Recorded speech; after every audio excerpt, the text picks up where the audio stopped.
na Pretty Joyce omo ada Roma and na Otiminka every ship house Abeka Junction Accra Nanyumre the platform and an ebra associated brewery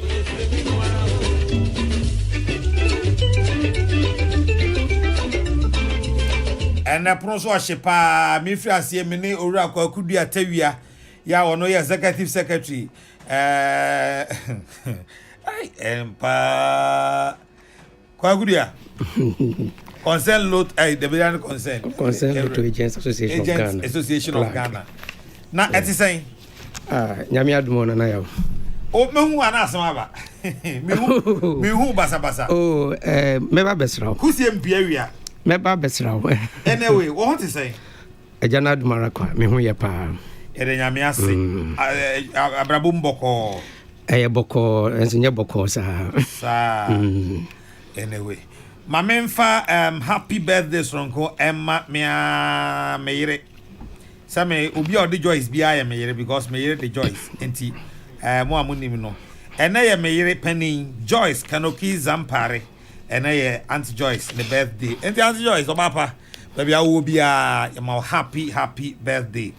Team platform yes say ya ma happy birthday. Nyankopon mo wow. Na bibia anya kama ide.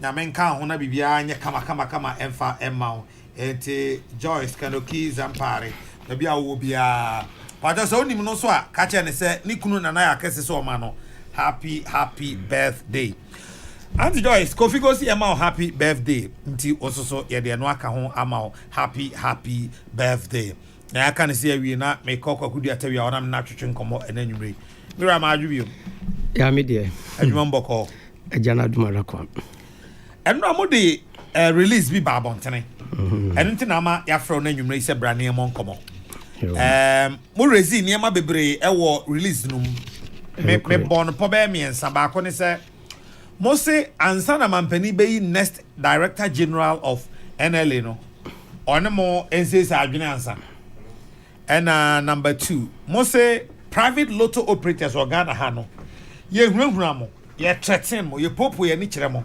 adwuma no entumi enkoso ana de toso me ensa ne se mukue no mukura nipa manyanya ba million mienu enti se ya na MPP for de mo be kode a ene mo ne o mo obi kapa se sa me ensa ne nyina wo correct yan chance every number 2 no me pesa me fa number 2 no de be number 1 se okay ehunhuna eni popo a ye popo de kire lotto operators wa Ghana ha moka sa den poti na mo pesa mo kire yo katache medasi bebre me chia piece atiefo nyina chichi ne benche nyina nyamenka won nyina ho the entire kasa ne say before former director general no ebekono now omo issue statement free omo public relations department eke cancel fa loto no abaye de na yemfa ne se too serious by mra okoye no eni mo beye edini enti de ma ye the statement e ba out no ye the new director general waba ohwe akiri no acting director general no ohwe akiri no Mr. Ernest Moti ono na ochro letter come so some of the lotto operators mumu ye member enti ye hwe na chese ni nya efi se ye dwen se ono a waba foforo no kra no megiri se minim ne what do you call it appointment no minimum reference reference of appointment I be obetumi agina so actual letter come will be some cruise adwuma within 3 days na osa kase ono kra obai ohun nkrata bia nanso ohun nkrata bia no watumi nyatumi atwo krata akoma obi so cruise na bia mountain na kansa akire wo no say actual letter na ko ma one of the our members so one of the institution lotto operators ni bi enti say ohun nkrata bia o basis awugina so awotwo letter ni say that is one kasa no me make kasa vindictiveness bi wo ho because osami okra na chese okra bibi ha wadwen na chese o pese okona o ye niema bi because when na te o director of finance me madwene said the oye no ene ma me madwene kyerɛ saa perception because nipa no call no or kono so nkrata ono ne predecessor call him and ask him say nkrata we me here we so me here ɛna wo tumi adi ama wa wo so bisa saa de no so say ono so fees wo de ma wo na nyi ya on fama wo no what show letter come wo bisa on close it down na adwuma for within 3 days na me just a president grant to me enye saa de no a onye proper investigation and you who say sad dinner papa we cry no he doesn't even deserve to be there or good president then must so because a juma there who is director of finance national lotteries you know what is going on there unim kwanya on fast so mugigi ska lotto operators nipa 32 ni nyina ho and director of finance who unim ho bi dia na che enisa otena adwuma mo kra na be tobo no Tobo meba David Tobo no asema all can Tobo meba man ka se jaka me se Tobo asena meba o se na oye director of finance oye director of finance asat now national lotteries and as is oye acting boss director general of NLA yeah and ono no oye director of finance na lotto operators HHSK yeah se be say ska ya omutua ye nyina no edeska registration fee na Mr. Osami or JJ, may you sure say as a director of finance, you may be in the known because can you national lotteries there? Say when you she dear, now I don't know why because in your capacity you have the right to question the director general, the whereabouts of those monies, and an agreement no almost signs you should be involved. He cannot sideline you. What mean as a baby? Because munyina mo kan na mo ye adwuma no enti se ne do abaye DG na wo chwo letter ko mo bi na ka kire ne se me kura me ni paper bia a me hwe so a me de sa letter ne bre wa e wo letter na o de koma o that is it na wo ni paper bia o mo bisa no ho asema ma o mo me investigation kura kire se sa company no mu na akoma o mo copies so where is the basis of your action so because one kasa we need idea we need clue bia. So you wouldn't privy to any information. So why do you write somebody letter like that? Or a very important say vindictiveness and it's an and until win him. Mimi who say yen yesu swano yen bedru me who yen say promotions comes on merit. But no me yeah now let's look at the substantive issues. Okay. Substantive issues no mo back on say mo se omu hunahunamo ebi any because say you know me nim say obakoso oba a omo frɛ no ebi say the certificate when and one put the omo so a photocopy and now your WhatsApp no de come out omo and na after so information new acting DG na ho sesi ano or frɛ lotto operators bisa omo say omo certificate no omo yi wo henfa ono dey say we dey call one person so but before obeba no na public relations office one issue statements about the statement but out the national lotteries na issue and therefore they say almost started sa intimidation you know ebiem kopo say Mr. Osamia nemreso ya aban so nkogina home so enti ono efiri ho no e na ade mu asaba ba yadi ni sese but what we know ni say and Jamaican to say and they say ono firi on mu aba yadi de na nya me ya na problem no say to me obi o ho no ma wo ya ade no me metia bi me ye panyine wa adwuma mu a me ye bibi obi kro mpema sem na ni me ho but ono no fees ade a me ye na bufu ade a me ye na ni ho ono so ntumi nka so on the mechire no oni me nya adwene ba ye yimi ha sesi a oba be ye bibi sa ade na me ye kwasa bi na nkwase asem ana sa bi na mfa kwam so on the ono ba be ye krama na ye west that is what this man is doing so enti me there sometimes I don't blame them because aban wo ho sa lotto asem ye free kan enye ne say role na national lotteries kwa omu play no sa dual role na omu play say omu ye prayer omu ye referee omu ye we no ya kan and yenya president so ye lawyer onim say they can play that role omu ye independent national lotteries omu ye independent regulators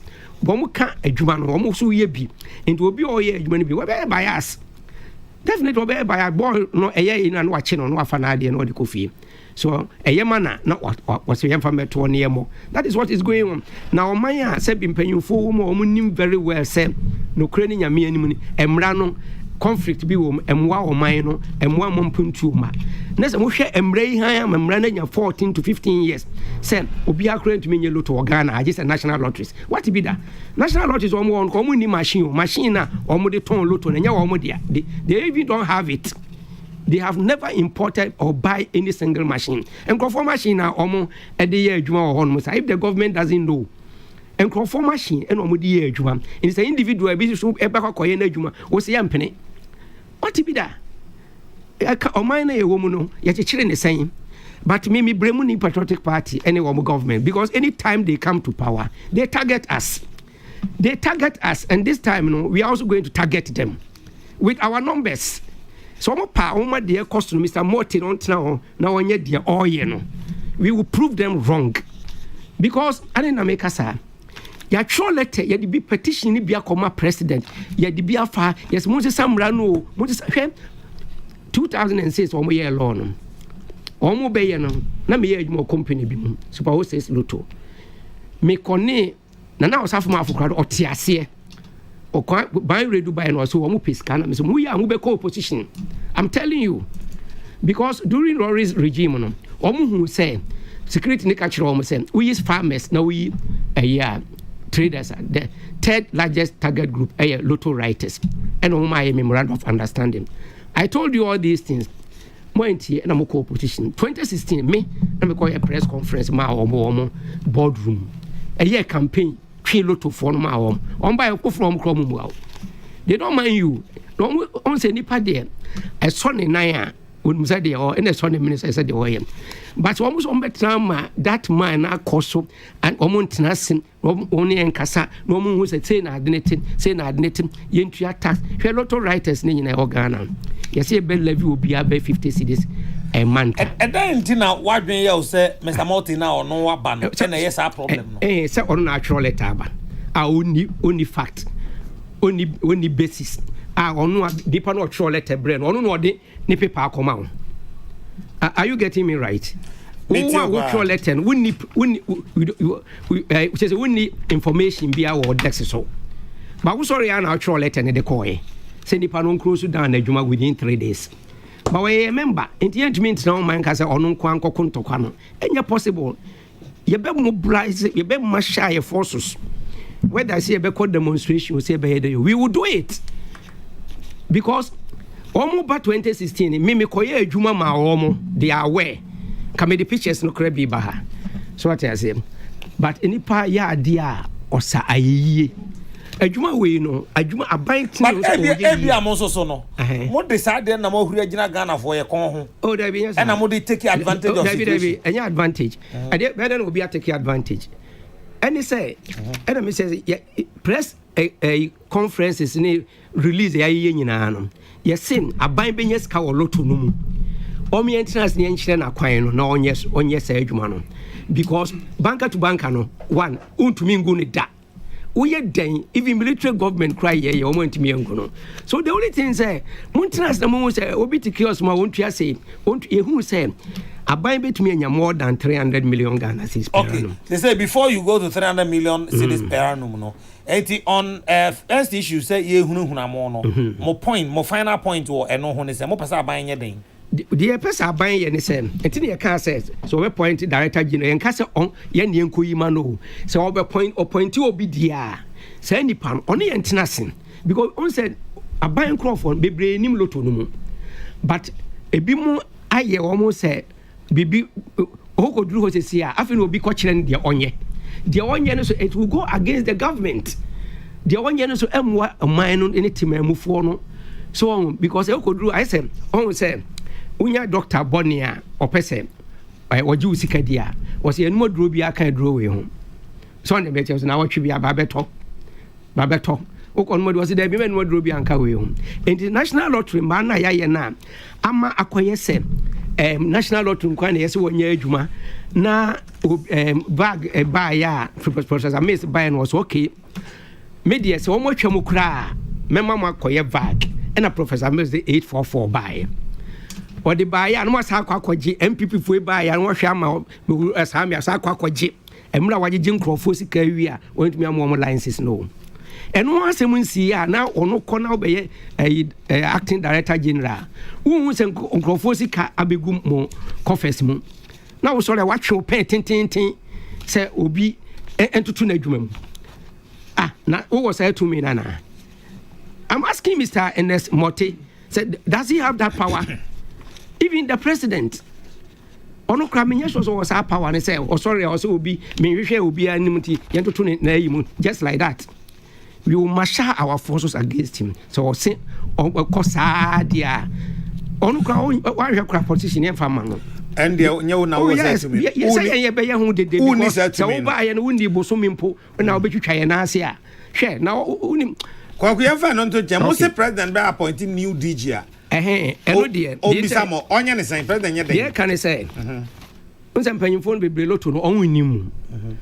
What we are saying say we can't think for the president and end means select will be man. But what the mami amidi. What the mami akabe bo no fa. And you appoint obia. Oma yeni ni paninhia.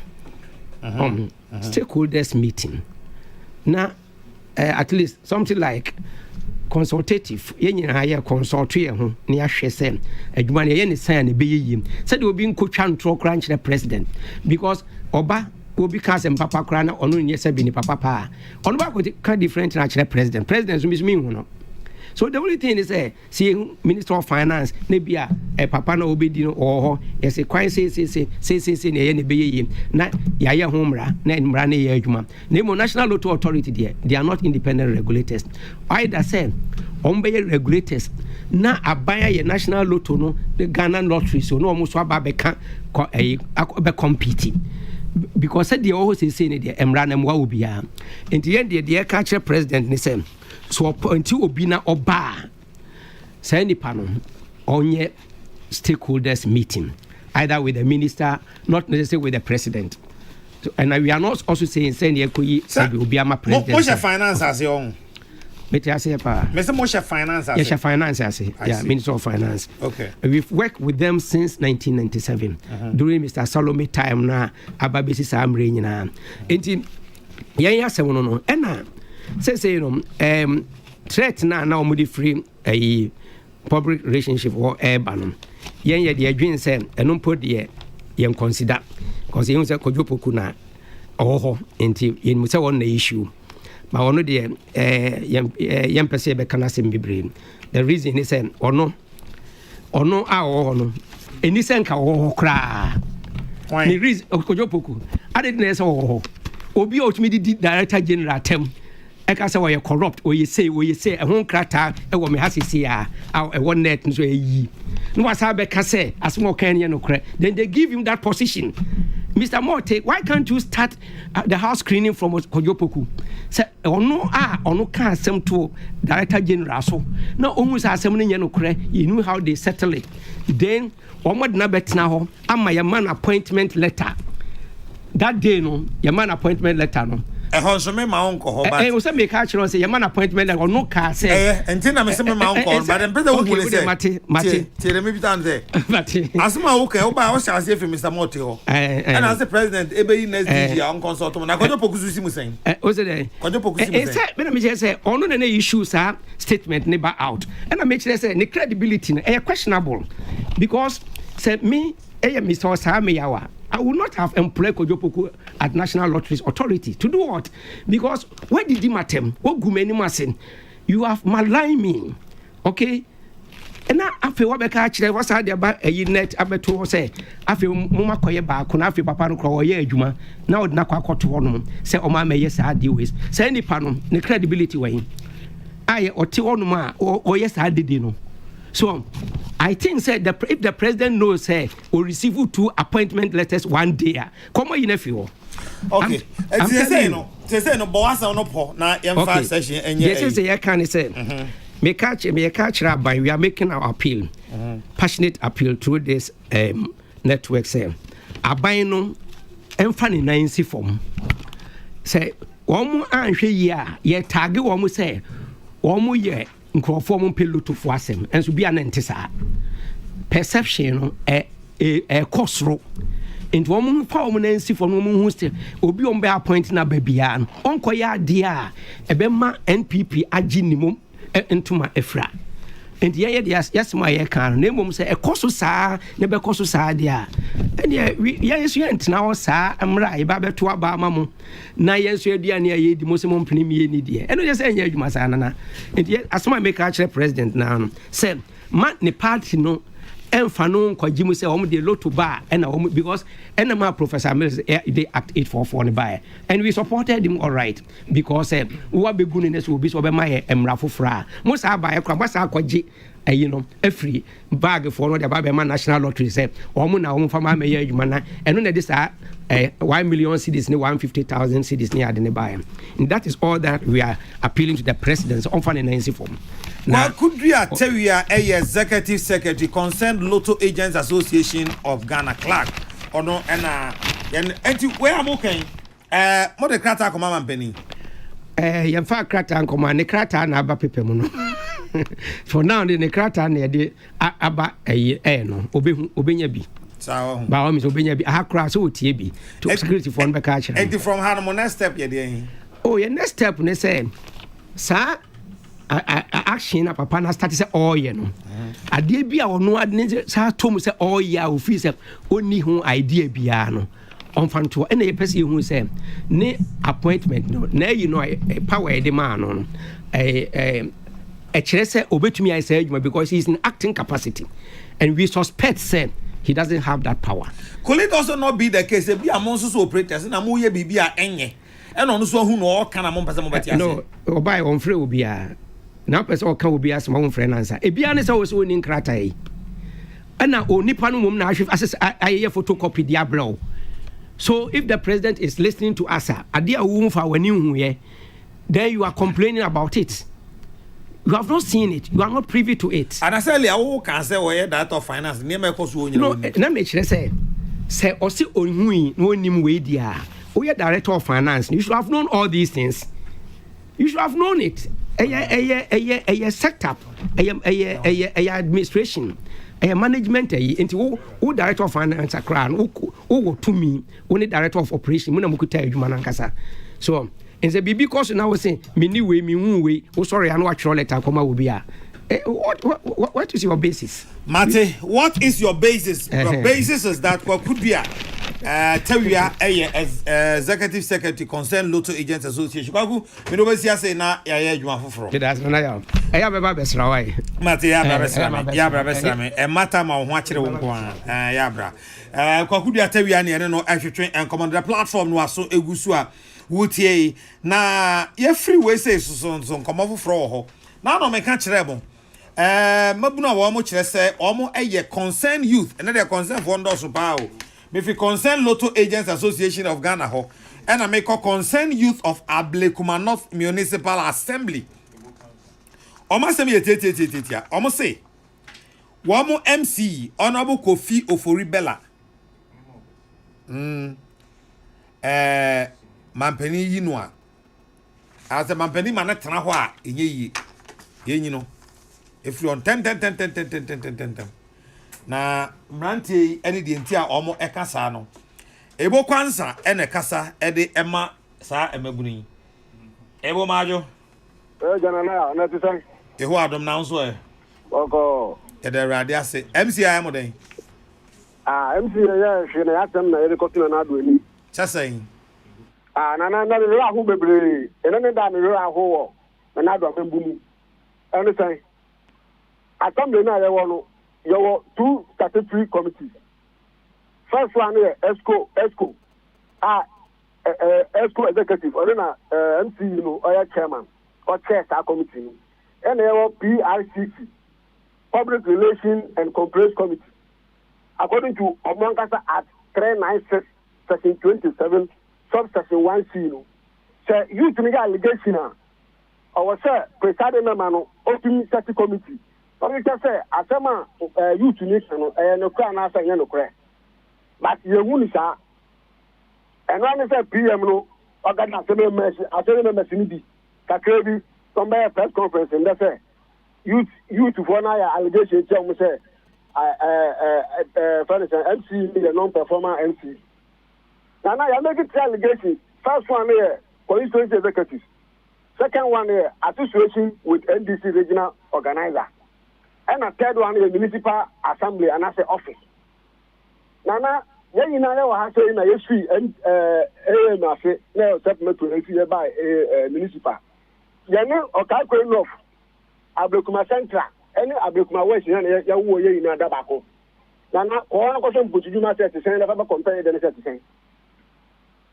Sir, abandoning MC, our son, conscious of the constitution, hand in hand, only a human, not conscious to Enya and Passport. None of the more so urging Passport. By the Nantisa, MC and Albayano, only NDC for the Conacana. The American contract via the NDC regional youth organizer. Oh, yeah, tell you number. Oh, Abdakuma West. Or qualify. But does it? Or qualify. Oh, or qualify. But or qualify now. You can also qualify. No. Sir, you're trying to qualify there. And they're not about me anything because all the time before Mamuko Jumano, or find them call for NDC for.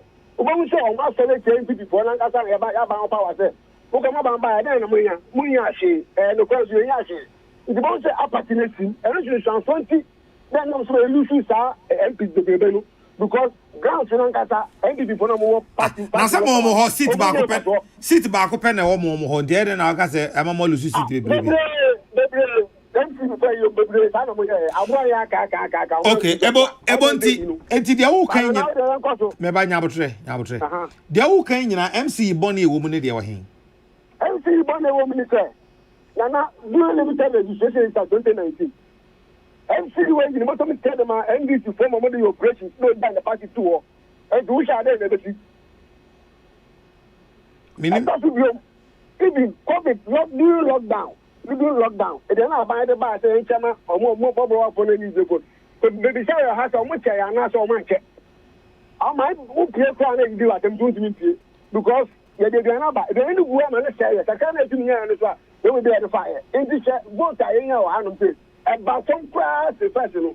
Compare Uko piece of online doctor who go out said that can I know. Now more executive youth wing near dear Yinamos more. Some Yajuman can vote back also. I don't know blame Ninama MC. MC in there say, I look only executives who so more. I do one man. The room for to the youth car. But yes, the president has come to national buyer. Now the chairman of Quadano. Second free national, maybe says second free national Maya, MC no confess going. Now, so there's an anime. Contact Odoma, regional organizer, we have a four.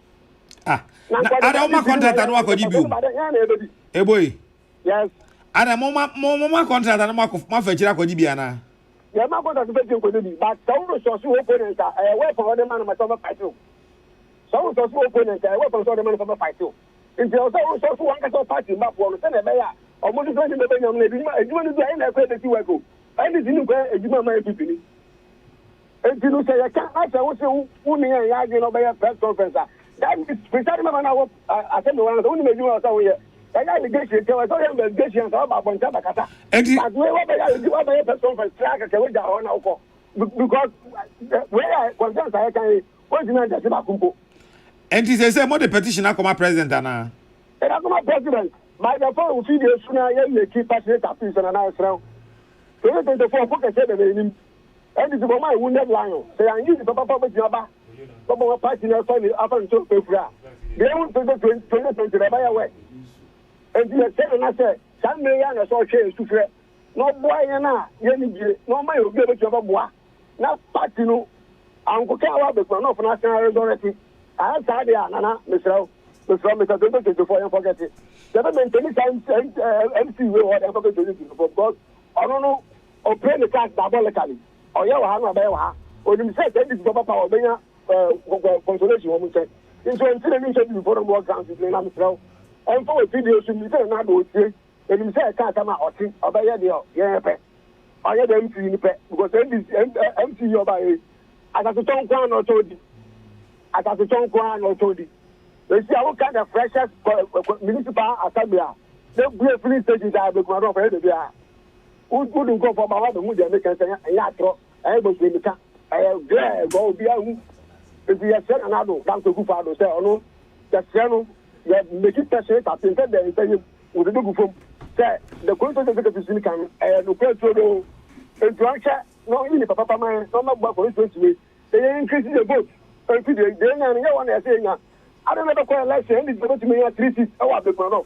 How come? Party the unit of the contest. I don't know how to say any situation. So no fighting the party not the unit of the contest. Every day I can look at later. Mate, medase ebo kwansa. Bibia ni ebe saba ni enmo abetutin komo. Ana saba studio mission na bazu ko so lotura kana ba no so ba ho. Sa. Yo ni abre pa, yo ni abre. Yo mate, ebe twen. Momra, yame nshira ososo. Ebo kwansa ono soso ene kasa Emma Concerned Youth of Ablekuma North. Wamo say omo MC Honorable Kofi Ofori Bella. Papa no onyade nti enyi no. Na yebo mode si ensabeka MC si nya no a ono soso yebetie na famu de wo sa asem we sei eho. Anwumre Dennis Miracle Aboaje former MC Yakwapem North oha. Ena Kwadwo Dankwa member NDC's National Communication Team ono soso ewo ha. Na omo na meni omo etwetwe enkomo. Kwadwo yesehia Nana yaw Kesseh the cardinal. Me bom me na me no nya fine sa. Hey. Na unu sa me no nya fine. Udi kwa chire pa o. Enya hwe Father Dixon na. Say na watwi me ko makura ase. Na na okura ase no. Osino haya. Osino haya, mfichire haya. Oh. Na me du makura ase. Na makuru se osino no. Honom no ye wo amaniem a honom nkuro nketwa bi wo ho. So ya we. Oka saman dwaso abompe heman ye efrene sen jampumani ene ade na me konkurenkure ya se na eho na me kwati udin na me ti udin na me say hey the cardinal udin kwachire o do anu be fa me ho akata abone so uye ni pamu pa na ya eti ebre bi a mebo wa fidi Kesseh so no na ni jesem Kesseh se me betena wanim na won so watoto ma no edina ne ya enwumre yamu adwuma mate yamu adwuma medase Miracle no now what is it so nitia divine selection ni de enya kawa na eso di na say emenyame especially 2021 and then no COVID environment say nyame ya wadom na want to be a mass selection and can wa we need to better no na ye the normal kata hwene obeti an say uni hobio it is ade chi yes ya na say din na say Kesseh pa emenyame nti ye pa bushafo no so hye ho obi a ho ye de nyame ase ekwapem no for chichi mu nyina meje won so pa meje won say they won say yetebepo no so na to no pa wie na nwumre eta na sane abegu ha but this time they are no pa wie na nwumre sa breakfast lunch supper and no ya na ababegu ana mo motesoro na mo sere say ya na ye hwem samo no baby edu no mo say mo gutters no mo bridges and waterways musisi adansi munti ya na eteso na ehwe se de na mu yi you know na ehwe ya mo sere we adwen ho ya nti ase se mutumi sori na mo si dan esi nsu akwa mu na fe nsu to kaka na efam I see efam nso na mo complain na se no ma sha se mo pesa mo de fo bepo no nti ye ma mo no ba ye sere mo ye ti asomdwe so wo ho nti ye ma mo fam besale no ba ye ho ye pa na ye ho ye ere nyame ase ya so ye ho ye pa nti me ma mo atena se ebio asema ene me onsem titro mienu a eda pono so abepese ye ka ho asem de di kan ni se ene Ghana ya setena mu ankasa yesi kasem ene ye bobre eti sen de toso mienu ni se sei NDC nso aduru ba bi a wontimi nkasa o party no mu bi mu ana ensem mienu ene da ha de di kan ni se Ghana ye bobre ankasa yesi kasem eti sen ya setena mu ti sen ye ti ye no MPP for baby am befa ye ne baby amudi ye koyi ni papa mu a ena number 2 no ne se ti NDC ene eduru baby a wontimi nka wadwena na eno ya sama eda ho kwajo pese me no sorry Miracle mpasa me no sha ase say baabi a mo be fa Ghana free ye na mo nim ese sabi oba kwase onim bibia kwa doko na ase a hye de onim sa aben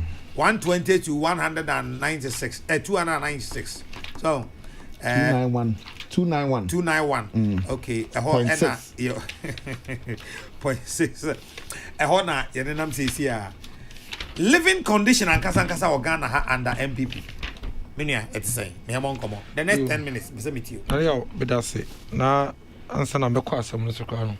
We didn't check a siama. Equipment not winning, especially Nana no more show up my now, what tenetry norma. Edebuana, you to me, a queen. And name me MPP, Youth Wing. I wake up him nota.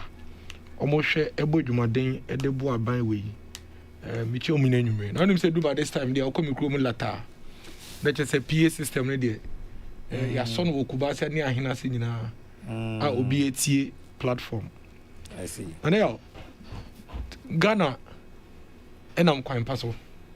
Ghana, age the year, say, what the year to two, Amamaya Keka, even Africa now West Africa ha cry bit me aka say Ghana age the year na see ba be ka Ghana nsem na e ho be hia say e be ka especially 2021 wo be ka e ho be hia say wo be ka na wache mu mienu wo be hwe ofa eba e be pem 2020 answer na covid e be ba be high adwin na wo wi a wa hwe na the covid dey no so why dey asoso Yegina Edia dance say 2017 you take office as a government no na Ghana esum ke bi pa na edru yen na enya de obi o Ghana ha bia efisa ambre no that was the time na se wo person summarize say na economy ne tia dia be kan say na ye ho achen akofem ana akodu pempensu bia ewiase nyina sika bad time boy for IMF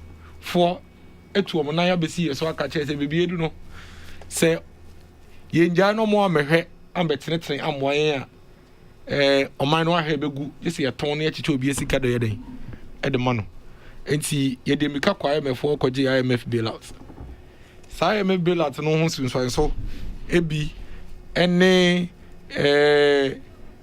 emro mo de ba say emayen fa obi awo abaye dwuma mu biem omuma yemra say ye ni sika ayede boy ho akwama enti ne ntumi nsore ne ntuetu allowances mfamboa ehiafo ne njankamba omukọ teacher training college and then nursing training college ho susanso ne say ne ntumi nya sika kra emfa ntua ye ankasa ye bills enti edwumafo ma ye edwuma be 3 years ayede omoka arrears no na yesi etwa arrears nim utie ya ne etua be 3 months fa ye den amon ekoya kopem se na afedie sika ese de to fuel na de power generators na etumi de kanea ema ye kwani enya sika ne bi nya den emfanto etina dumso eyi afa yen esa se dumso ne ba yen nti no na industries and businesses enso sofa because Sandra na ye so kanea na Monday mawa ye bedum ye so the Monday no past 6 ye bedum na numero 6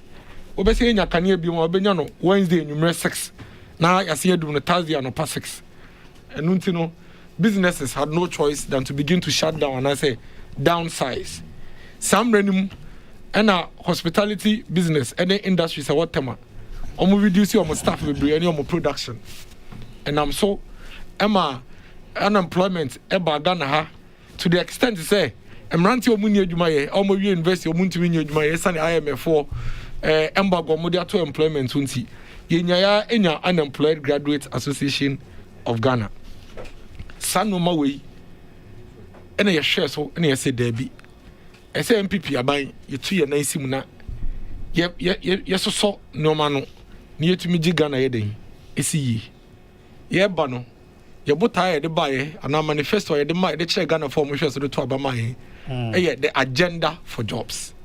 That was the theme for your 2016 elections manifesto. Ampani ampare now. You take you over no. Sa agenda for jobs the pepe person you pursue here.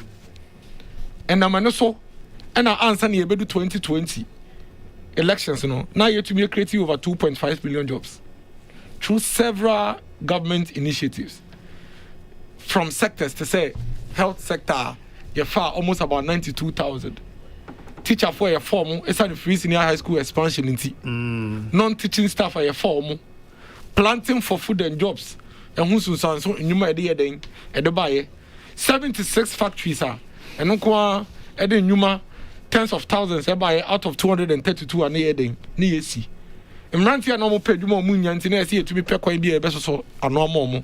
Yet then Napco. I have almost about 100,000 at the buyer. Warehouses are what you see across the country. Factories are chassis 232 of them are chassis. Yeah, Coco do 2020 near almost about 76.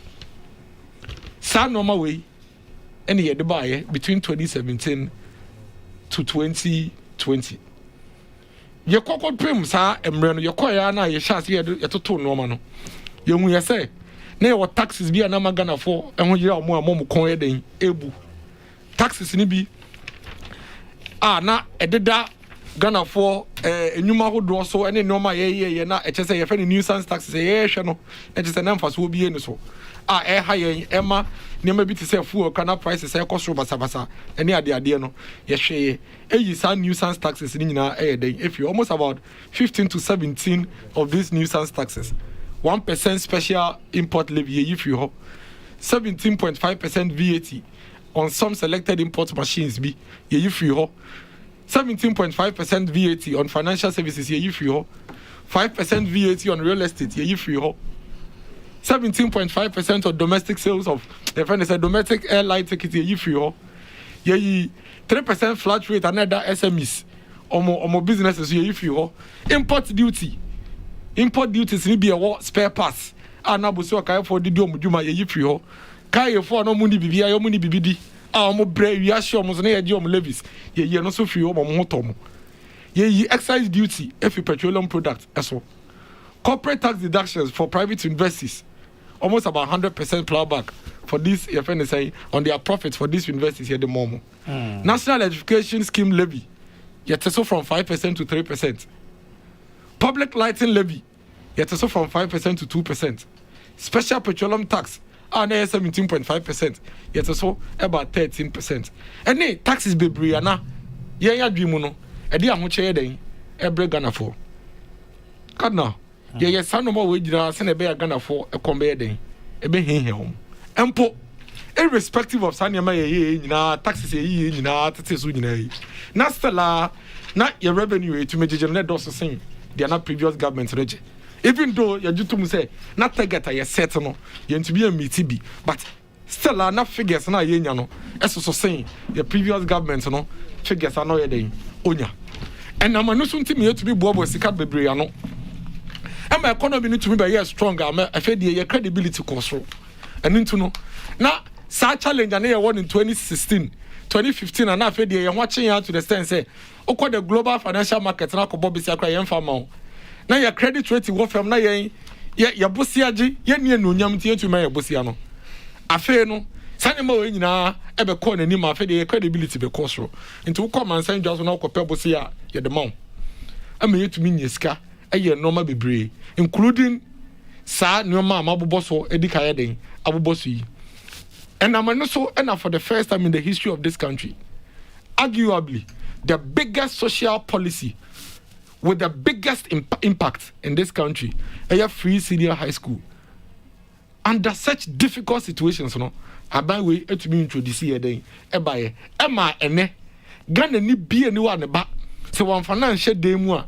Antonancial day more, but me, I can say, I want check and now Unienti on to me from the Maya day, Uncle School. Don't forget, Yabono, near agenda for jobs. And Nuntino say, you bet to me at the Ghana is CISA. Job creation, employment, employable, your friend is saying citizenry on that part. Na who been here say a bit to educate Ghana for. Internet as a barrier, the number one barrier to quality education, the number one barrier for progression. Our Ghana was poverty. Next year to me is poverty if you near movie basic education, no every JHS 3, near the at least SHS 3. And no, and I mean almost about 1.2 million. Nkola as how they this academic year be count can say you almost about 1.5 million of Ghanaian children. Etumi akọ school a obi ehia kapre empo na wetumi eden akọ school ni nyina Ghana sika. Ekonkopem 2019 ansa na COVID beba no. Na yetumi grow sa economy year na atete apansam in 2017. And then the growth here just about 3% no. You could do 2020 no. Within the space of 3 years no. Near moving from 3.something% no to 7.1%. 7, and these are figures. Figures don't lie. Non-oil growth, and I said non-oil growth was about 6. Okay. It is already on the count 7.1%. We are figures. It doesn't lie. We know it in JB from 3 to 7.1%. If you want to measure the difference that the MPP government made in terms of the economy, it is quite clear. Say we're able to grow the economy from that 3% to 7.1%. Yes, I will now fix the economy. Dealing with exchange rate issues. Dealing with inflationary issues. Dealing with unemployment issues. Need the relief and so Ghana former in the same difficult situation. Some day anymore no near Ghana former allowances are na NDC aban etwam. Esa say no mu needs come debate anything. Near restore enunti oyeni banso to be called teacher training college. Mobro we biba etumi call nursing training college. Say anya hwekra bo so me so a otumi gi alawa no e de bo no ho akwama e hwe no ho. Enunti no and prevent no from staying at home without doing anything. Yene na mua na COVID yare bone ebe pie so.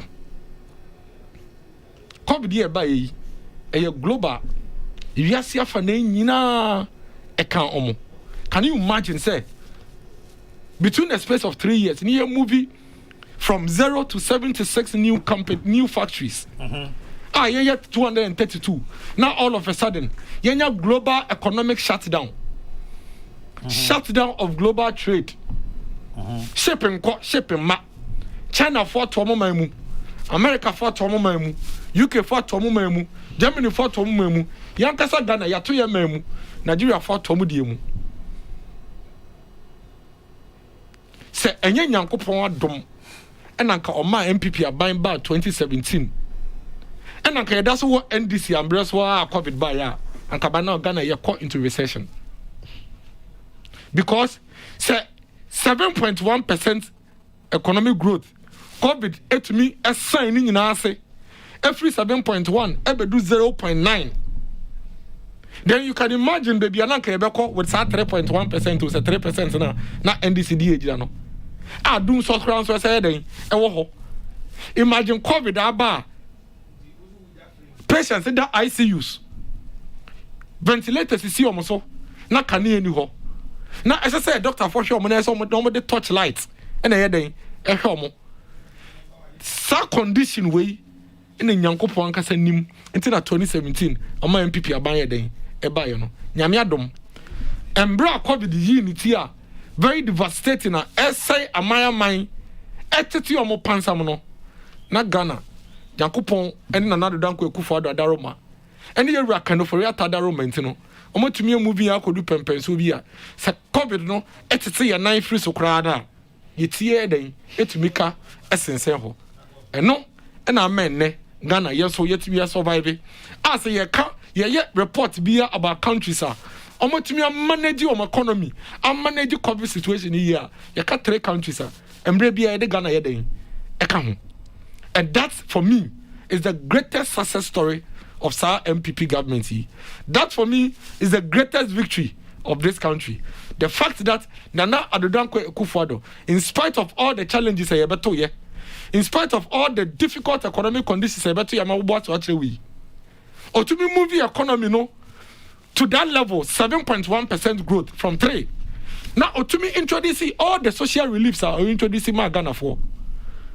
Say the bear ya ho ebetoyen na otumi within that same space otumi manage ye eyi free sa COVID yare boni mu na yempo embra countries like Nigeria almost recording negative economic growth. Negative na ye de still a ye sense what positive figure ne de na ya so bisa me a me catch you say ye nam kwan paso pa enu nti and as I was 2021 budget here ye de abeya ya ka say budget for continuation and completion. 2020 was a disruption, a major radical disruption for everybody in the world. America for my Bobby said $30 trillion. And I'm about almost saw COVID. In the midst of COVID, companies had to move hotels for almost about a year. Some hotels have never opened. It means that almost staff you know go fear near Jumaye. Company ranum omusika ashe. Oko your friend said tama industries ni bi wo ha raw materials so crafty am no ba to be famba because countries ni be shut down. In fact, so when you ye adwuma omo ye trading na wo kaishi ene kantamanto ene abosi okai kasa they will tell you say container nan kan the feature na ba container no I think about $3,000 or say $6,000 no see a container no cost $13,000 and it's all because I don't know why na and cost is in an AC kono it is obenya bia ba man mu a this obon kan za wo dey den wo dey aba the impact of COVID on the global economy no so die to the extent say Ghana you to me gen so na you positive growth there. Na see didn't say Kesseh pa edi ka menyame na edi Kesseh pa esan ka ho edi man na nado don kwa ekufado sanka ye nya na nado within that space I went to me a movie and fi 3% na ndc wo no am fa mba 7% yi and a COVID area citizen area here and Kasambre no and ka call into recession in spite of all the COVID challenges na nado and then bank has managed to ensure say the poor is able to survive.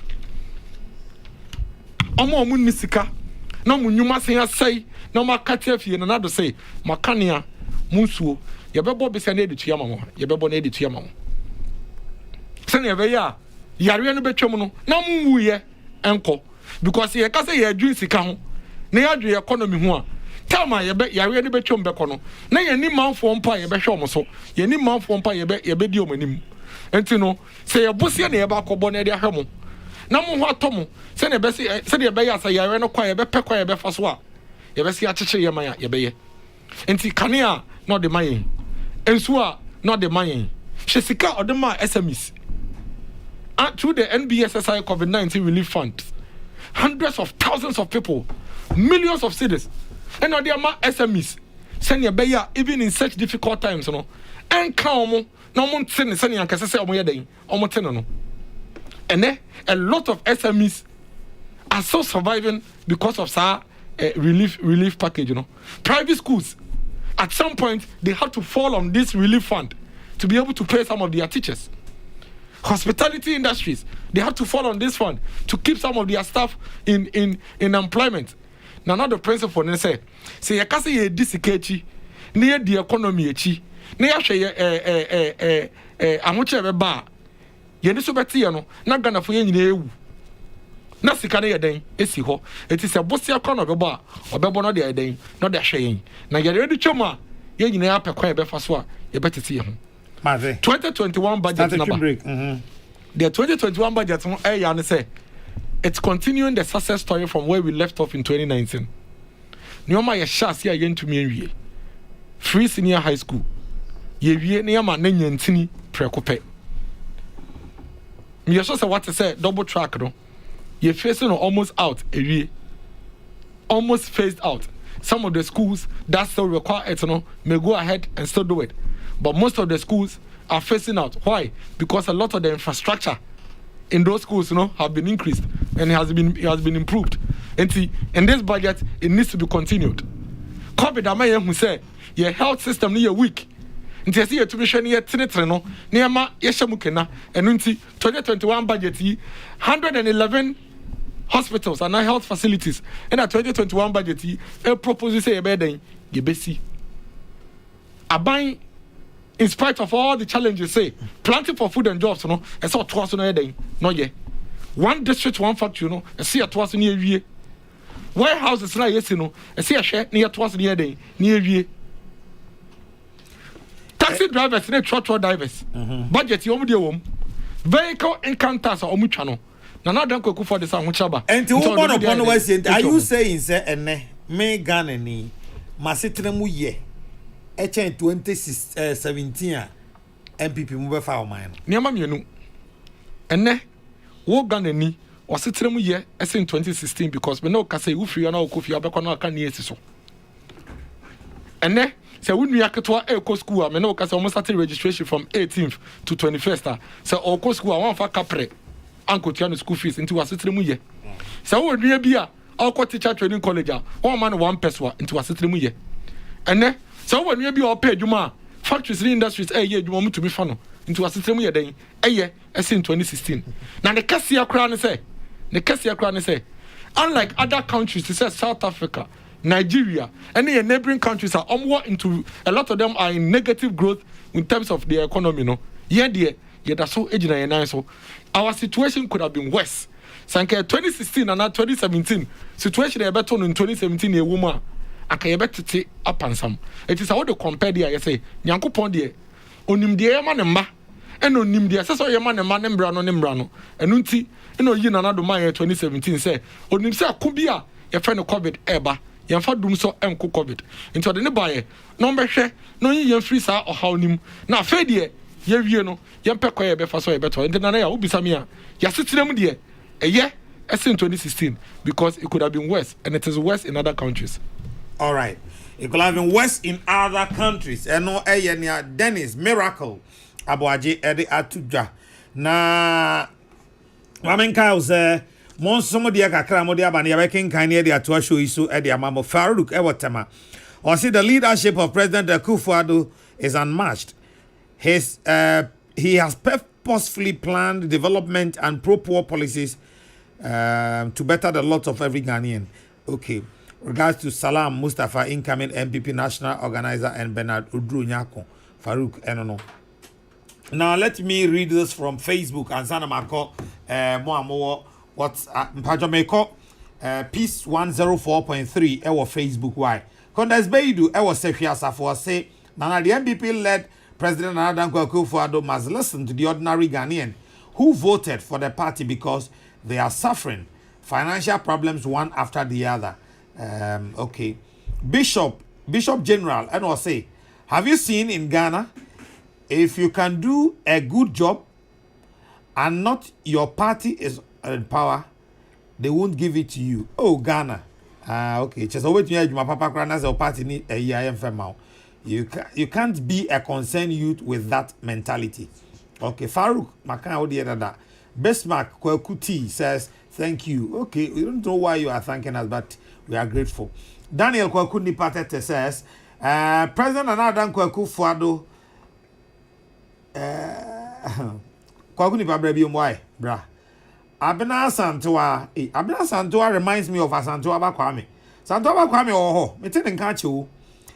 My man, he is good. Simply best. Miracle Dennis Abuaje. Okay.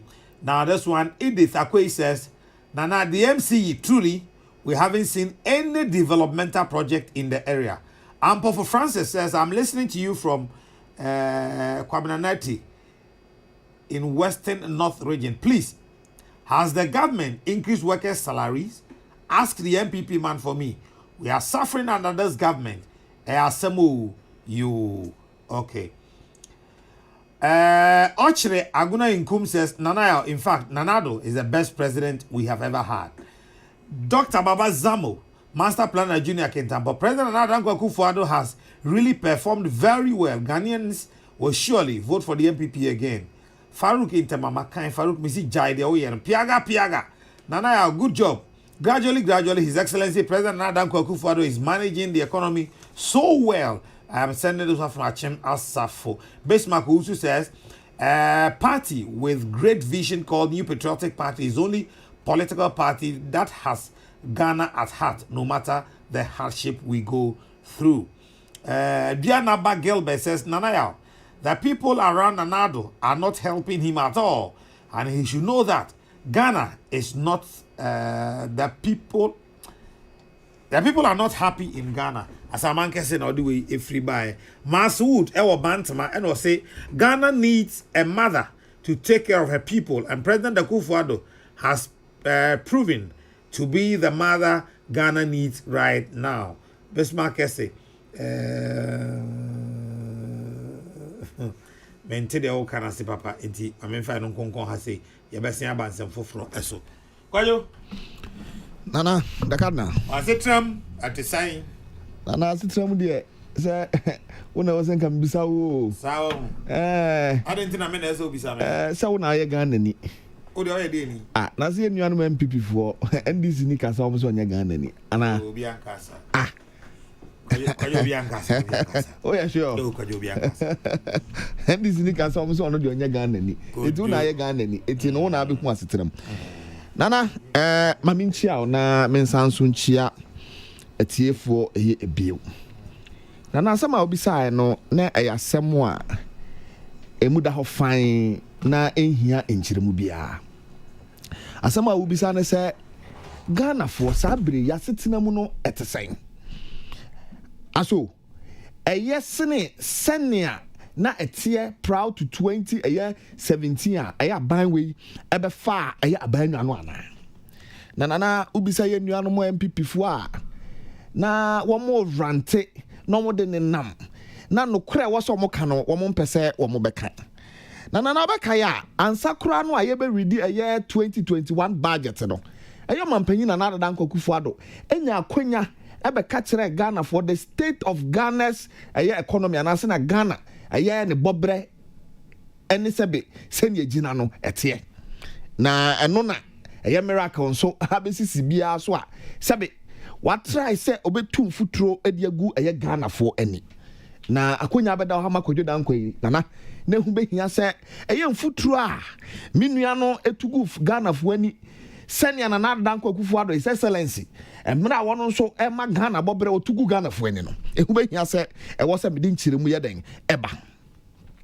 nana ne edikai ubisa MPP fo a miracle aboaje obetina hai wakabi President Akufo-Addo or call parliament state of the nation ono so keka bia omusi COVID-19 eba ye senya na danko Akufo-Addo na e friend saying nyankopon yi ni ma Ghana anka Ghana atete apansa ana mebisa me ho say nana anyanya bia better management of COVID-19 no eno ne yehu ya na nana ne edikan COVID-19 a eba eye Ghana ubeka ya ansana enipa dodo benya COVID-19 no na asofo mpanyinfo bi wo Ghana ha womatu eye omampanyin na danko Akufo-Addo efo se enke hu behia se eye ye borders na kura na wo se nkototo mu ntam a wanya asutie na your friend say wentie eye afutuo na wo ye hwe ha na wantutu mu a ema COVID-19 sebe ebunkam fa Ghana afana nyina mepa cho so ka uye no so to nche na COVID-19 aye nua no mo ka se o mama na gi ni ye ne se wo mo ba ya COVID-19 ba ye nana na wo mo kwaji IMF sika over $1 billion dollars. World Bank mo over $200 million dollars. Na sika ye wo say wo mo use no judiciously nana na ye di sika man kofo yi na wo mo say eye enkran ni Kumasi yen ko lockdown na ye di over 54 million Ghana cedis over 540 billion titi hosika no ya see the man eye Ghana fo a omo wa enkran eni Kumasi eye aduan menu mienu na eni aduan e de ma eye Ghana fo menu mienu na eni nipa enya aduan bi edi ye menu na eni so say aduan de ma Ghana fo na eye aduan anase emo enkyere ana de ma Ghana fo enso aban say wo say sika twitwiri die eye million eye aduonum eye 540 eye billion abanya waso wa manage eye COVID-19 yie no wono ana ye ka no ho asemi na wo no so to nkyanya sa ba nkuro we ya ana COVID-19 aba ne manfo a wa kwantuom a ho kire adokoro wo mo obi manso na won pese mo ba fie ebeje o mahome won pese mo ba fie na wo munya hoto efira manihunu a wo mu na mu wa obi manso na wo mo beduru Ghana aban we say aye antigen test ya wo airport no a ye de ama frontier aye health no wo mo je over $150 Meanwhile, no, there were other countries, Nana. Now, aside the same antigen test, no, now less than even $70. Now, it was even estimated, say, Anton Pim said, December last year, no, Nasika, woman, your free, sa, antigen, test, no, was $30 million. As some of you besides say, Sassika, no woman, the year, I buy your swam manager, your COVID-19 year, no. Now, we are not so told China. So, I want to make a say, is it your point to say? Ni oye na ehun hia na se wo wan hu de odis kan ye nana papa se me no mi anu na anim se there yi mi film na kan wo de Ghana fo nim se nana eba no eye antigen test ya ye wo airport ya amaya hodo bebre so $100 po enti eba no se na Ghana nko ade eye antigen test na $150 na sika ba mu no me no na anim se nana eye ministers call eye parliament ya one more quiet to two man, ye be some during vetting. Yes, this our contract, no more for a crime ban, so no more, yeah, Sika Wormuno away. Nana, ministers here be some minister of health. A yako Quajima man was a minim. Minister of Foreign Affairs, ye be some was a minim. Information minister, a yako draw upon Chroma. One of ye be some, and I was one him a home at it. Sabai when ye can was a nana. Eti sebio no kura no ene da ho no na mpanyinfo na bu baby say sapotro hoi anasa ponchire ni hoi so wo a ane ehu ne tentene eti e ba say wo mo ba vetting na ya toto o ma no abi so mo nsam e ho ne ehu nu kontompo sam a ene na braba sam ne na da no mo da Ghana fo na ye no so to ncha ya COVID-19 ba yi ayo mampanyin na nada nko akufu ado be share Ghana for bo say agenda 88 ena me nua ba wa betina ha waka say wo mu be si eye asupiti 111 na ni refi say eye first promise na wo promise na enya promise papa no wo mu ka say wo be si 88 of the reference hospitals anana meboa na sa 88 eye hospitals anana wo mu ka so be si no sebio nana wo mu say Ghana for bo eboya no ho ba say afimu pepe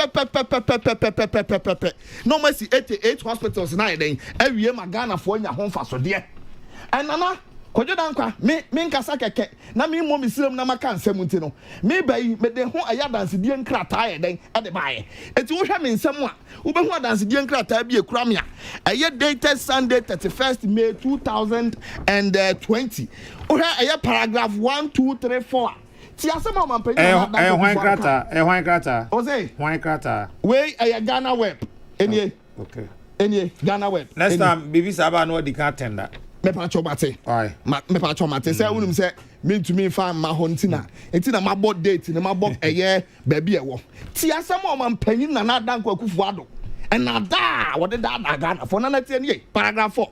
Also, we intend on agenda 88. God willing, everything will be okay for us to start in July. We are hoping that by the end of June, all the arrangements that need to be done might have been completed so that by the end of July, we begin it. I want to make sure that within a year, all of those projects will be complete, he said. Nana, you say I want to say, Yama contract. Yeah, they are sort of them. You two am post say chance you say you the cement and I see the block A61 and then what amend no say agenda 111 aya akohusam and tro na da and a futo na utugu Ghana for di you can musi ye nyamo mama na ji aya COVID-19 ye nana anya COVID-19 mama na ji ni ye ya anka sabrin kana mesin kan ni number bi de nam yo ana na me ba ha be ka kire wo say NCC ya wo mo madwuma ne say wo be kire manfo wo be sensitize manfo educate manfo se ne be ya ye be di protocol no so na enkoye say be COVID-19 ne betre na kwaba mu no aye NCC cars wo mo de come over 50 cars nana se wonim say aban we proud to a election wo kwaje ye cars na so ya we obi a wo so manage COVID-19 na ultimate ko asem Abraham famem. Oh, Nana say common ye di anamebwa. Me nya we. Oh, Nana say ye de bia ye. Eh, Nana nya we. Say 50 cars no mo kwaje 50 cars no. Pacho dabi. Oh, Nana, me ma ho adanse die unim say kwadwo dan kwa me no. Me mo misire mo kansam. Me 2 mire nso an ma kire osie. Enti wo de nya botre. Me be 2 mire na mama obi adi nya botre. Why? Me ba ho. Nana ye no so to ntaya. Ye nua no munya ayi akwanya. Na da asem no adoso no. Omunya kwan a omunya kwan na nanda asam na do soro do miracle wa begina ha what can the manifesto of 2016 hey sami me young people nia na na enya de anka menya kwan ya me bomb manifesto of a year 2016 so that if you say South 2016 manifesto na da manifesto if you say South 2016 manifesto no a year bosha wo mu share wo mu over 631 no nana ye do so mu no ye hunu say bosha no nyomatimi yes aye hu biribi eye beye aduo wotwe eye ensia pe and wohwe mu mana no kura de ewo mu ne say bosha bebre no a wo share in 2016 manifesto no come to me and so and nana me pesa me do be 2016 manifesto of the MPP no na me nua miracle obi a no so fa manifesto no na ye ndo so na won kire ye sa nyenye bia sa bosha wo share ye o ma to me adi so ana na page aye 13 of MPP's year 2016 manifesto. I say we will reduce borrowing. And na besi ayaje in the history of Ghana. Ye ka Dr. Kwame Nkrumah pen so besi awaje ye eba besi John Dramani Mahama enfie diosie ene ye kire besi ayaje ya nana. Na de toto enfie 9 besi a President Akufo-Addo aje ho a sabe etwam adutwam ebi ma da ye hu bi mpanyini sem da e wo Ghana bakosemu. And so okatena ye on page 13 of your manifesto say enya de a wo no wo ba bebo besia na emomu no you will reduce borrowing but enya no ne ehu. Uhia page 127 of MPP's manifesto. O say aya region bia no ye be ye one theater nana enai regions no theaters na wen mimi free state region appointment time na me free me nua no fi appointment time one try me theater no ayesi e appointment time no nana ba bia wo free me ye so fi asantiment time asa ovre nana ahafo me pa cho theater no ma si ahafo no me sraw kire ye hefa ne wo uye no so to nchen a uya eye page eye your friend is saying 30 or say one district one market nana district and the market now almost on basic I will pay 30 of the manifesto no and also when and also send na ko receive e na da asem a wo monti bi da eti media san ka me MPP ni na me nya akonya enya de anka MPP manifesto in 2016 enya de anka me bo so kura because almost all the promises over a year your friend is saying 86% promises a woman no ni na no mantimi ansi ho eyeje na you no so to nchen a enu no MPP fo wo munya kwanya bia om so ya create nyuma enu no mo mfare ade o mani hu ade sa abai a wo ba ye wo gu nyuma se ban bia in the history of Ghana enya me na me beka enhwehwemu ebeda in 2018 a say over 1 million jobs yagu no under MPP aban nana saa enhwehwemu no wo de yafa enhwehwemu no kra nto nchen na me no mienu ya list enwuma aban we bai wa begu no ya hwe enuanom a wo mo ya small scale miners me krom eyosi no saa man dwa so abompe ya was small scale miners wo ho hwa enwuma no mo ya aban bai o de tabo no beto so and these were legitimate say small scale miners adwuma no mo ya no sabe na mrada ho so aban ka kire o mo say wo mo form na de enu ho na mom multinational your friends mining companies na anya Ghana for de ne de aban ne ka so won tonko so no mo nya adwuma ana meboa my small scale miners any galamsey yes wo Ghana na menka busuafo yawo ebinum ahre monka ebinum sebe anya your friends and stroke me no ka say omugusu da yare mpaso e mobo time uya no so to nche anana me no mienu nanum say aban bai banks ya na nke gina ne nan so pene banks ya ni bone aban say wa gusa banks no ama enyumafo a bank ben na ni bone egu your friends say Heritage Bank bone ben na waye aban say magu say nipa owners na womo owners no they are not fit and proper if say aban edi omu gina court e di asem anadoma na sembe ni eti Saudi reason way egu bank say opanyini eye Kwame Despite eye doctor na ni Peace FM aban say me gu Peace FM vi say eye opanyini Kwame Despite was involved in a transaction aban di gina court to Peace FM gu na nana we anyamobo we anya flimsy excuse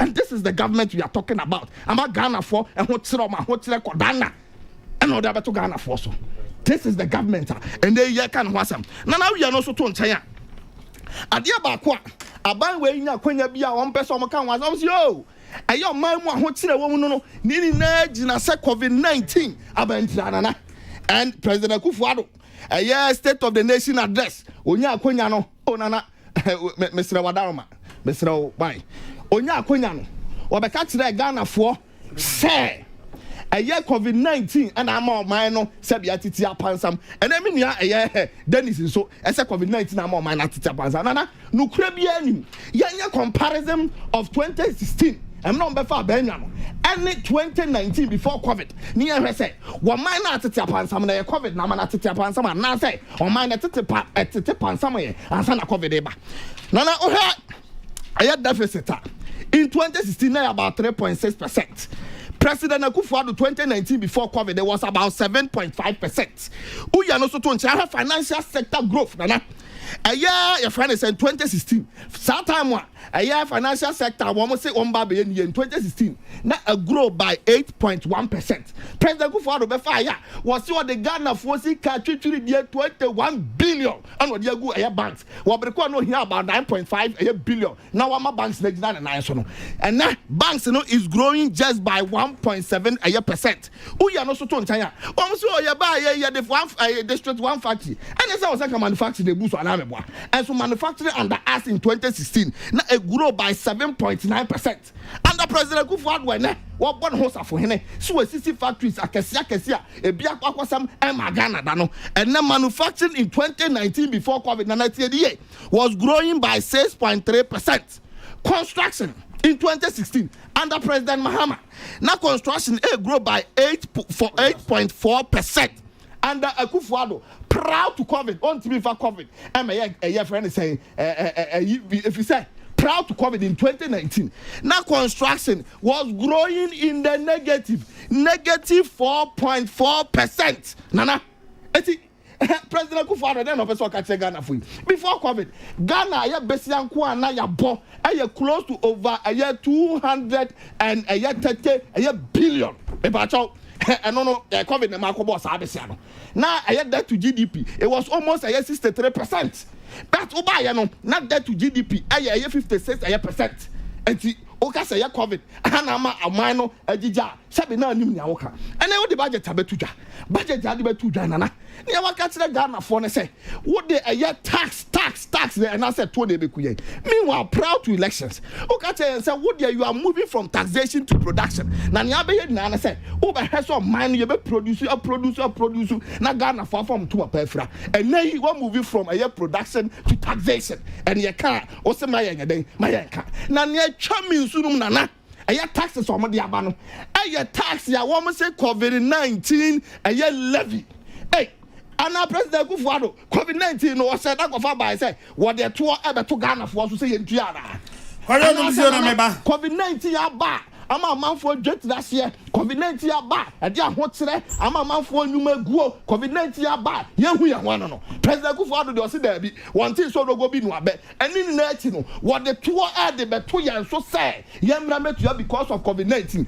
enu nti no nana obekaya what the ade bi ba yo se free water what for journalists for what for Ghana for cars Land Cruisers over 50 fuel gumu eco function one kran ha say one man free water they call bottle of one in fear do what was so yet politics they didn't continue bedroom petem and you're born at the ja and you're there and so ye bugu so say one man free water send in the name to put some send in some if you say nay a friend is a minister of information. I catch today. I'm a Ghana for what I catch a Ghana for. So you time no so I say me comment him call Manusi and information minister what I catch and say and so an Kania no sabe ye can say free no any free Ghana for yan kaya no tum. I mean say Kojo Dankwa a member of the NDC's communication team. Mesan Ababio na me mpanifu Ababe 2 Apple.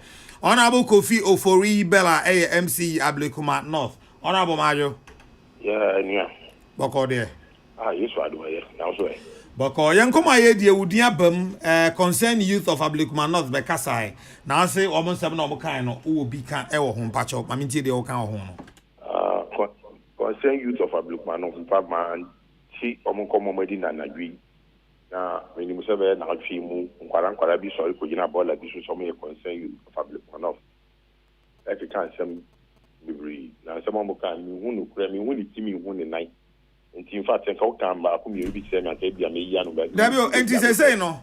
Ball as then now, Muko Jan now, tea and now back somewhere, not your back and a henry. ni nyinaa yɛ mo kan ha di me ti bi anka obi nkrofo bi frɛ me me person ka ka me bi na me hwɛ ɛnɛ unim ma me producer enjo wo kyerɛ ona oncheche mu nche ona sɛ yewie a na wasen abane yɛ no wakasa afa kwai me da se papa Honorable Kofi Ofori Bella MC Ablekum North I think I like go jina bola so baby I'm concern you MC down out here boys if you drop papa Bismarck Ousu and I say no matter how hard NDC tries to rebrand Mahama, he is still not sellable. Foster in team, and I say, Nana, please, what is the meaning of Akusi?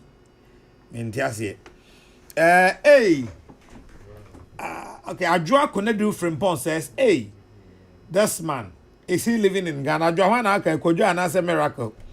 It is Akwe Kojo. Why are you shouting like that? Your BP will go high. Relax. David Ali, you will be good at football commentary. Try your hands at that and not politics, as if you are fighting somebody.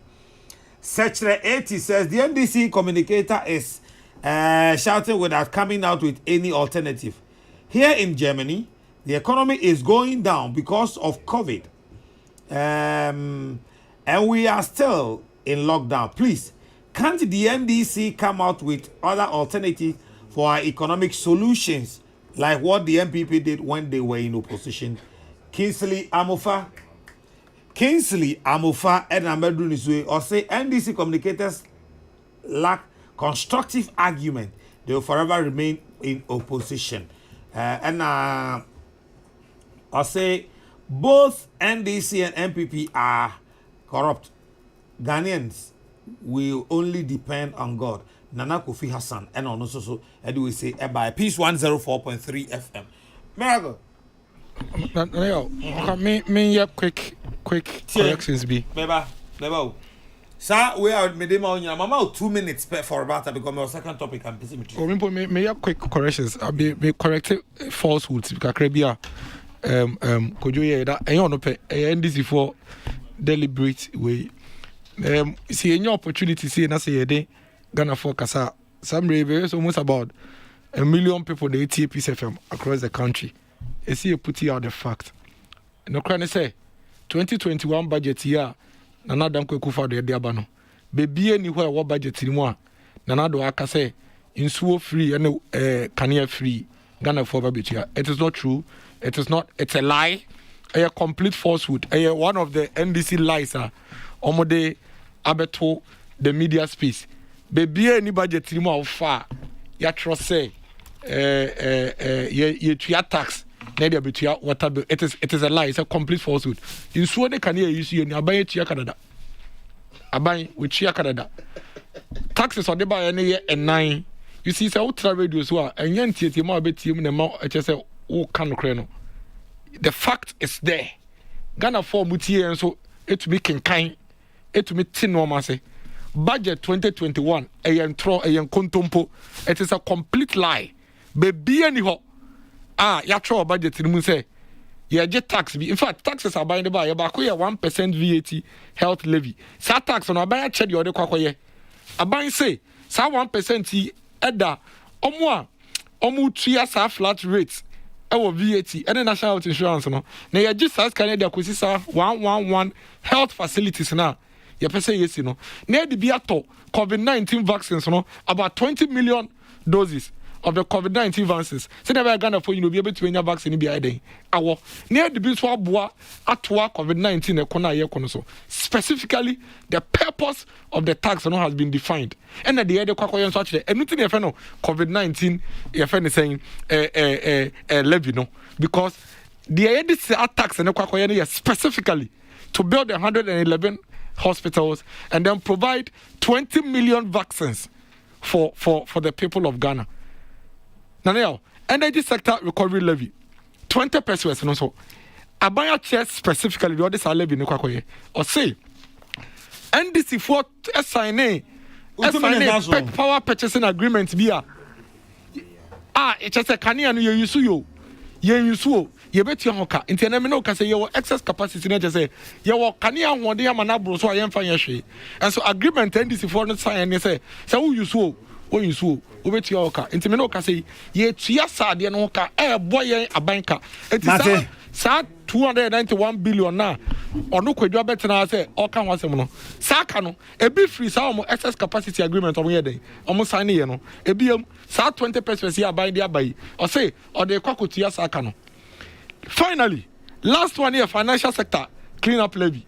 So 5% profit before tax. And no air bank for no. Say, first of all, no. Answer the better tax if you know. I see at 5% to. The editors can acquire see a trouble budget. I buy say, some banks now, and this is for home a good year. Emma, a drew baby no call UT Bank. Oko Paco Sindum Bank, so 2 minutes or 2 minutes now. Because me lande, oko Paco Sindum Bank, na so ko use car. Yes, it's Kenny ho. Yes, ye konkra yaba. Satana banks atete apansam. Sa e kana da financial sector hono. Banks nankasa and a buy air taxi omo 5%. Na de tua sa e kana abeda ne Ghana na abeye 291 na omutieti mu kano. So wo hwe sa taxi ye de buy ya. Emu mienu ana mien sakra no akotua NDC for carbon or mobogu or my energy sector. And the mobogu or my or financial sector. So how do you then come and sit here and tell us about free water and free electricity? Mate, Kwajo, also for 2 minutes. Even the free water is still continuing for the people of Ghana. For 2 minutes, I'm just trying to control Motor Radio. Yeah, Edika, no. Make a assembly, say, won't say, and I wouldn't. And I'm a cousin. Also, me no wouldn't mean I'm saying family member. And I'm maybe saying also you are not aware. Ana me se me no me tumra na ma kire osie nana se ukọ phone no so na kwat intan fidie no so a na wo hwe 13th October 2020 wo hwe City FM online wo say government recalls vehicles donated to NCC for COVID-19 sensitization tinana matumre ma kire osie mama obi nso aye den edi nana wo ye no so eto nchan a me nua no se enye no kura da set taxes are yeah no aban say ensuo a ho se wode ma ye free no enu bi na ye de koye den ye di kokotua me nua no me say oman Ghana no onim ana ne ye koso no so onte se waten so dia na ne no kore no mpese obeka bi say nana mi kura nkrata bi wa ha nana hwe nkrata o 16th March 2021 this is my joy online I say Ghanaians to pay tax for COVID-19 free water enjoyed to fill economic gap. Kojo upon Nkrumah. But when the reaction to that story? You see, Nana, and we face it was an afterthought. A face, a saving gimmick. And it has been published. Why? On Joy FM. Yes, say so. Say, a light in so one. You didn't mind. Say they might free. No, it was a Ghana for you because it was not free to the IPPs. Why? Nana de ante, and I enter brofo. Utie first paragraph na tie. Also, Information Minister Kojo Nkrumah has indicated that Ghanaians will have to pay for the free provision of water and electricity introduced by government in 2020 as part of measures to finally, Nana. No kra enene say. Enei aban we kra gia to me say ahokyere ana ekum Ghana for in their own budget. Omujetum and aname koti na ma hu say enyame na me yede me bo bisire waka it is aban say ahokyere ho a enyame na meka this is their own budget anana me boa I say presented I say the okuta na budget budget no mo present ma parliament any this is a copy of it yes ubetimi ahwe me ba choma men kind of I say budget speech of the government of Ghana for 2021 financial year presented to Parliament on Friday 12 March 2021 by Mr. Oseche Mensa Bonsu, MP Swame, Honorable blah blah blah blah blah. Nana, oha aya paragraph aya 97 at Tiasamoa aya Oseche Mensa Bonsu. Kai say, Mr. Speaker, government recognizes that as a result of the impact of COVID-19, times are hard for many of our people.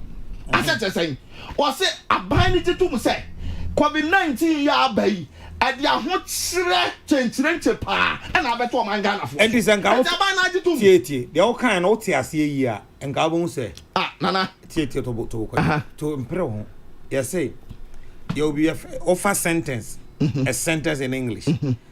That's what we call subject and predicate. The two will give you the meaning of what you have read. Okay. Because now some now can say hardship on it was premised on the fact that COVID and yes, sentence now okay. So you cannot separate ahonchire from the fact that it was induced by COVID. Anana, it's impossible making. And one who cases you know. Almost say it here. Ebi ana what be some question mama answer. Or say COVID no e dia ahonchire dia e dia bre Ghana for. You na you too yes COVID dia ahonchire ba. It wouldn't say COVID e dia ahonchire ba no. Adentin na wo send tax e san be kum yen. So that me na tax na na me kan dem pesa wo ti ase say. Enti what just so ahonchire ho. Enti wo so kum yen with taxes. Kwajo man komodi enye de. Nya me kan say nana, nya me kan say. One waje atum say ahonchire wo ho in their budget. Enti adentin na ahonchire wo waje atum. Na the taxes be kum yen. The platform no asugu so a utie. Okay, Kofi Danso says Nana, your program is becoming the most boring to listen to. Thank you, but you are still listening. Kofi Danso, I didn't hear boring, so no one uti. Programs they said also. Boring at you for no, we will take Kofi. Why? We didn't talk about Kwajo, Nana, and these are very intolerant to the extent say. Efede obi ntimi kan dis asema na nana ya wie COVID ne hardship na ye ntimi nwie ni nyina ne saa so na NDC ay tolerant and intolerant ye ntimi nwie na ntia so no kakran ne ye de ko nana me da say question me be say the premise ne ye the fact that say allotage corps Stephen Atubiga Koku Anyidoho Nancy Framante mo say o ma suspend nipa 10 and many other issues. Nana medase. Nana hwe Ghana mamu ha. Ya de eye amamra ene ododo amamu ene ye adwuma ana meboa. Na hwe ododo amamu ene Ghana mamra nipaku a edi mu akotene yie pa hwe se. Ya bekekere oman no amamra na NDC wiye mfirimu a enye yie. Enti eba no kabima min kabi Ebano eyo dudu amamu nsemu a NDC is one of the political parties ahwese Ghana ye begina ye nan so eye penen na bandi NDC party ko no mu a nana yenso ye wo mmara ene nhyehyɛ ekuo bia no mmara ne nhyehyɛ ye den ewom eti se eduru baabi na mmara ne nhyehyɛ ye wo kuo no mu no party no ehu ne se nipa bi ana nipa kuo bi sabe ekuo ne nhyehyɛ ne mmara no wo mu ne so a na nipa bi atworo nkrata de kɔ sɛ asumasi a na obenten ekuo no nhyehyɛ ne mmara no ye ni so a party ni timi tena so ehwɛ sɛ obe cause disciplinary actions against the individuals involved na hwɛ wɔn a wɔka wɔn asɛm ni na no anana no kora no sɛ nipa kuo bi atworo petition de kɔma ɛyɛ party no sɛ party ni enya nhwehwɛmu anaasɛ mo frankofo no ne yɛntoto ɔma no party na frankofo no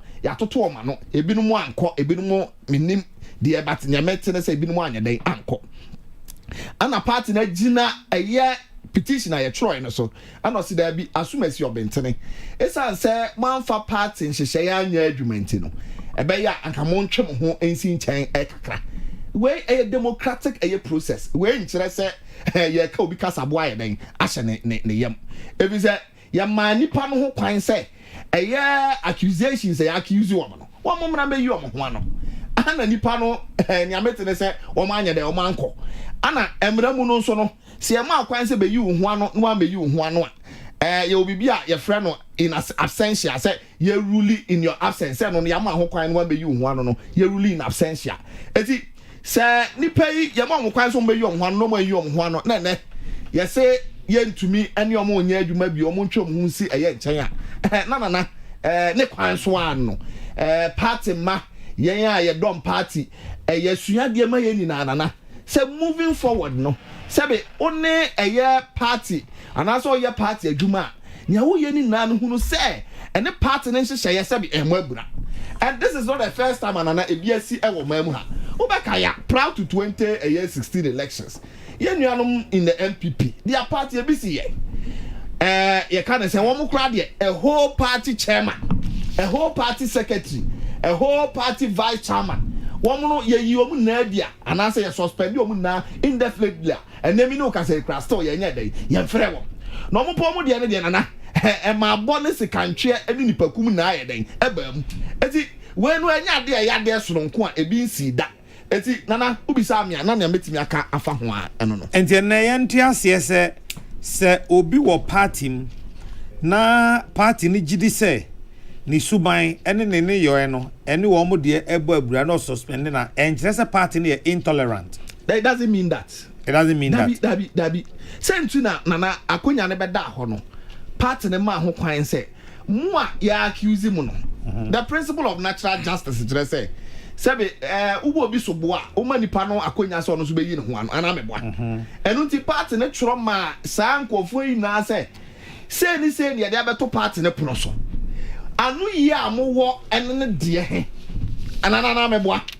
Eti anu yi a mo wo no mo de ba party na hwe a party ne mra ne de atunse ne ani ne anu yi a mo de ba ene ne petition no ne ahunu se ehefa an ye de eye justice burden ebeto na yetumi ama justice aiden appreciate enuti nana eno so nkyere se bio kabima min kabia ye hwe se ye be depend in Ghana no eye NDC ye nyintum dabi that is not what it means nana. I see. Enti na de ya te ase se party e wo ho kwan se so fi se ne ba bi ye bibi na enye fa or suspending no a enye intolerant. Of course nana, that has been the norm over the years. And I'm a more example in the MPP. In the MPP it happened. No more crowd nana. Look, a friend is saying Uncle Judicious. Or no, he is a former chairman of the NDC in Central region. And I mean, no, because executive a friend's position bia. Ora Kwaku Ahido. And I mean, no, because he was a former deputy general secretary. But on cry a position bia in the party again. But even in a friend is saying the case of our opponents in Podia, they even suspended a certain national chairman plus a certain general secretary and a vice chairman. And also Obakaza Nana Sabe no more fat can be mammy can be near more party. Many are some can I maybe so. Yet me canasa. So at the NDC ya de aya emra and a year juma. Kabi mammy kabi. Ya say a bit too a friend saying a bit 2.0 or party them. It's only a so near the aya juma my party and so I found to my pie day at the Franana. Miracle. Oh no. Yes, sir. NDC is under siege. How? Now, when a friend is state capture now, we a party capture. Everything has been quite clear. 2016 say NDC political party, you know, under duress, under the leadership of John Dramani Mahama. Now, and number no so, and I'm no more presidential primaries. Spiogabra, any of Ambagwe, Kikan Sembibria. No more Casa, my dream, no, Omunim said there was no absolute way. John Dramani Mahama bet me wini power, Edama NDC. No cre, almost some more Kafa, John Dramani Mahama, Hunina. It came to pass. Say Ampa, he was actually a damaged product. These were the words of Abambagwin. He was a damaged product. He was unmarketable. Now, Osha Ghana for verdict on John Dramani Mahama in 2016 elections. Now, I share a verdict on him in the 2020 elections. A young one say still or no. Any nipaka krebi. A person almost say on my party. Now, we no can you me fear some. So. Ye join and this is any gua. A bit affects your democracy into your bekebi. And your Lotejo Corps, any cocoa need to home corner more concerns about their Oman that John Dramani Mahama, and then enough of a crabby at the year in this. Kesseh power constituencies. A Lotejo Corps, Nico, and you hold the Omono TV radio, so mobile in here to Masem. Meme constituency, almost about 180 NDC members, Ejai Abedjani MPP, because of John Dramani Mahama. Now, at the end of Nipa Bahon, what about the vice president? What's the answer about the president? Now, such a chain. Wow, necessary at all cost party na edi omonim. Enu nti sisi ano wo de wontie dissenting view. Obiara ka bibi na say e to the effect say yes sir John Dramani Mahama o si suspend no. To the point that even EIU for report abakra say oh omo dem ka bi ma mo so omo party no mo yire mo ho a mo betimi aba ba mu na mom somebody omampeni da John Dramani Mahama na bedi mo anim nko ade na mbelusu. Irrespective of this friend is saying research, still I will say one obedi party name. Emma ampa nipa kakra bi so oni o capture party no so they care less about whether the party wins power or not. Everything must be John Dramani Mahama. And I feel very sorry for the political party NDC. Oko constituencies ni mo members ni su because Ghana for a passive verdict said 2016 you were incompetent. You were unable to manage the economy. You collapsed their businesses. You brought unemployment onto them. Who the doom so by which our allowances mu? Oh, my health insurance go here. Until we are incompetent and I'm to abeti yawo. 2020, what ban was daddy? I fed the another so baby. Until more fun another dear no. And to the Amazon year 2016 no. Near company I shall say a mere one about home day. Ghana for science who say. Now don't go for the Jumo year no. As soon. I call the name. I send the year 2016 no. I'm almost answer to abeti yawo. Afi ade na onko pe baby ntina na wonjai wo party no na party no na se mo so mo nim se oba na se ombeto atie na ade ne ha mo dabi ono make say me de nkan yem asem o na mo se ye jani ndisi no gu a e be affect your democracy ntina make ma men kan last quotation na fe de minja masem nto ko yem mi fi asem abambagwe na ka say yo ono GH1 o say tama ono ko contest no o say Mr. Mahama knows my capacity. And he has worked with me for many years as a minority leader and later as a minister of state. And he knows that I'll beat him hands down if I should contest with him. I know he's a very nice person to deal with. I know he's a very nice person to deal with. And he has the gift of tongue. Let's say, Omampeni Mahama, Abambagweneka was in a day. High accumulation of knowledge and energy. But his style of leadership leaves a lot of people behind.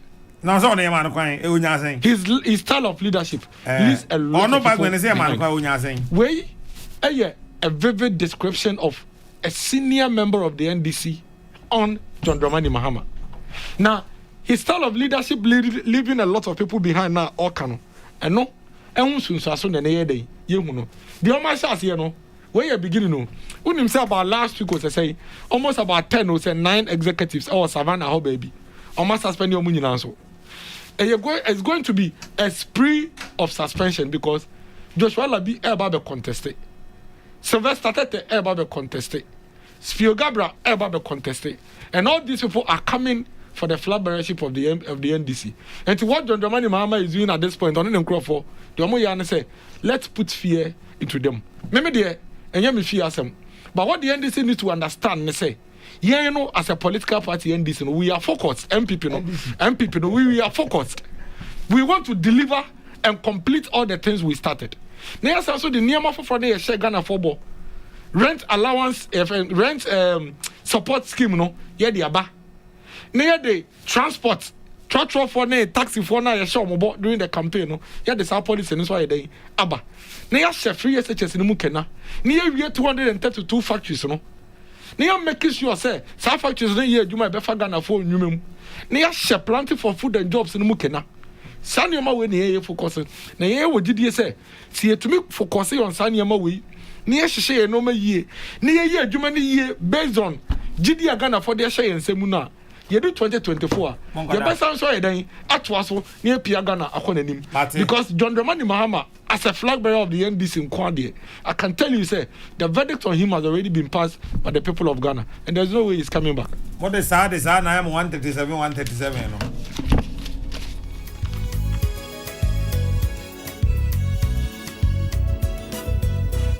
Abusia ha na ne yede mo be see frame na na ya Kesseh obetimi aframe the cardinal.